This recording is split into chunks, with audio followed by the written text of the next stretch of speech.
नमस्कार। बात दिलजीत दोसांझ की। नाम दिलजीत है। एक बार फिर उन्होंने बहुतों का दिल जीत लिया है। माजरा कुछ ऐसा है, संडे को मेरे शहर इंदौर में उनका कॉन्सर्ट होना था। दिल लुमाटी नाम का कॉन्सर्ट वो आजकल कर रहे हैं। हिंदुस्तान भर के टूर पे निकले हुए हैं। कुछ बजरंग दल के समर्थकों ने उनका विरोध किया इंदौर आने का, ये कहते हुए कि दिलजीत दोसांझ जो है वो देश विरोधी हैं, वो खालिस्तानियों के समर्थक हैं क्योंकि उन्होंने किसान आंदोलन के समय किसानों का साथ दिया था। ये बजरंग दल के लोगों का कहना था और इसी बात पर वो विरोध कर रहे थे कि वो दिलजीत दोसांझ के शो को इंदौर में नहीं होने देंगे। मेरा इंदौर ऐसा नहीं था, पर कुछ लोगों ने ऐसा कहा। दिलजीत दोसांझ का शो हुआ, हाउसफुल हुआ, सुपर सक्सेसफुल हुआ। दिलजीत ने कुछ नहीं बोला। दिलजीत इंदौर पहुंचे। इंदौर जाके वो इंदौर के फेमस 56 दुकान भी गए। इंदौर का फेमस पोहा खाया जो उनकी फेवरेट स्टेपल डाइट है। दिलजीत दोसांझ ने बगैर किसी का नाम लिए एक मंच से अपने कॉन्सर्ट के दौरान एक शेर पढ़ दिया। तो इंदौरियों के जो शरारती तत्व हैं, विवादित लोग हैं, उनको इंदौरी के ही एक बड़े शख्सियत के शेर के साथ जवाब दे दिया।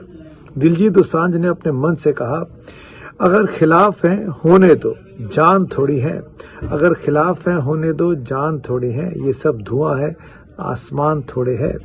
सभी का खून शामिल है यहाँ की मिट्टी में, किसी के बाप का हिंदुस्तान थोड़ी है।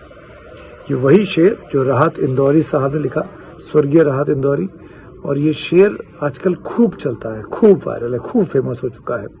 और राहत इंदौरी के इस शेर के साथ ही दिलजीत दोसांझ ने उन तमाम बजरंगियों को, बजरंग दल के समर्थकों को एक करारा जवाब दिया। उनके समर्थकों को ऐसा लगता है कि ये बहुत ज़रूरी था, क्योंकि ये एक मॉडरेट तरीका है, ये एक सुलझा हुआ समझदार तरीका है अपनी बात को कहने का, ये बताने का कि ये हिंदुस्तान में सबको अपनी अपनी बात कहने का अधिकार है। अगर आप किसान जो प्रोटेस्ट कर रहे हैं हज़ारों की संख्या में, कई साल, एक डेढ़ साल तक वो दिल्ली के बाहर बैठे रहे बॉर्डर पर, उनका समर्थन किया, तो कोई गलत नहीं किया। क्या वो सभी किसान खालिस्तानी हो गए? क्या वो सभी किसान देश विरोधी हो गए? और यही किसान ज़्यादातर जिसमें सिख थे, उनके साथ दिलजीत दोसांझ ने आवाज़ उठाई थी। और आज दिलजीत दोसांझ ने बहुत शानदार तरीके से जवाब दिया है अपने उन तमाम आलोचकों को जो किसी न किसी तरीके से इस कंट्रोवर्सी में उनको घसीटना चाहते हैं। दिलजीत दोसांझ जब से अपना ये कॉन्सर्ट, अपना ये इंडिया टूर कर रहे हैं, दिल लुमाटी, इसमें जगह जगह कंट्रोवर्सी हो रही है। आपको याद होगा तेलंगाना, मैंने एक और वीडियो बनाया था, वो वीडियो आप देख सकते हैं मेरी टाइमलाइन पे जाकर। तेलंगाना की पुलिस ने उनके शो में कह दिया था कि कोई भी ऐसा गाना ना गाएं जिसमें शराब को बढ़ावा मिलता हो, ड्रग्स को बढ़ावा मिलता हो। दिलजीत ने उसका भी जवाब दिया अपने कंसर्ट के दौरान, कहा कि तमाम लोगों ने गाने गाए हैं, उनके खिलाफ क्या कार्रवाई किया आपने, क्यों इस तरह की बात सिर्फ मेरे साथ की जा रही है।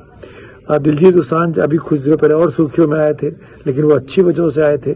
और वो ये था कि बेंगलोर में जब उनका कॉन्सर्ट हुआ ये दिल लुमाटी का, तो उनके मंच पे दीपिका पादुकोण दिखाई दी। वो दीपिका पादुकोण जो जब से उनके जीवन में नया सदस्य आया है, उनके बच्चा हुआ है, वो पब्लिक डोमेन में नहीं आई थी, वो दिलजीत के मंच पे दिखाई दी।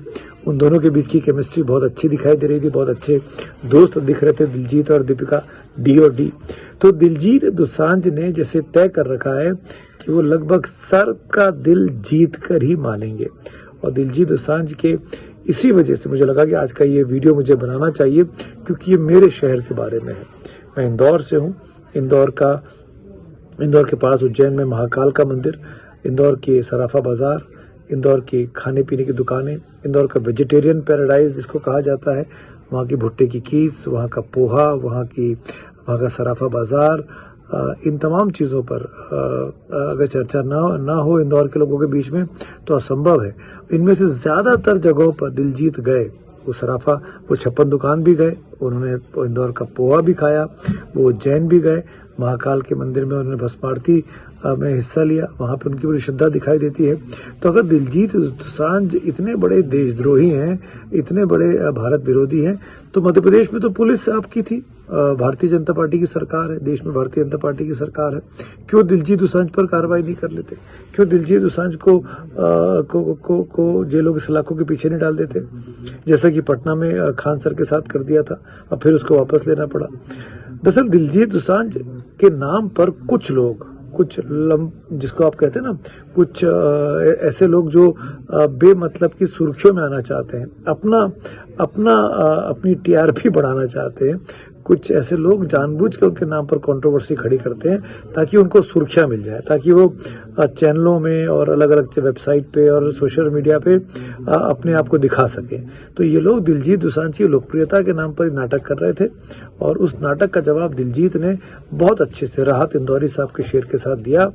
और मुझे लगता है कि आज के दौर का ये शेर इसलिए भी फेमस हुआ कि जब सीएए और एनआरसी का प्रोटेस्ट चल रहा था तो ये नारा जगह जगह पढ़ा जा रहा था कि सभी का खून शामिल है यहाँ की मिट्टी में, सभी का खून शामिल है यहाँ की मिट्टी में, किसी के बाप का हिंदुस्तान थोड़ी है, हम सब का हिंदुस्तान है और हिंदुस्तान बनता ही है तमाम लोगों से मिलकर। सीमा तो केवल मात्र नक्शे के लिए है, मानचित्र के लिए है, लेकिन कोई भी देश बनता है वहाँ के रहने वालों से, और वो रहने वाले जब साथ मिलकर रहते हैं तो उसकी खूबसूरती बढ़ती है। वाह दिलजीत वाह।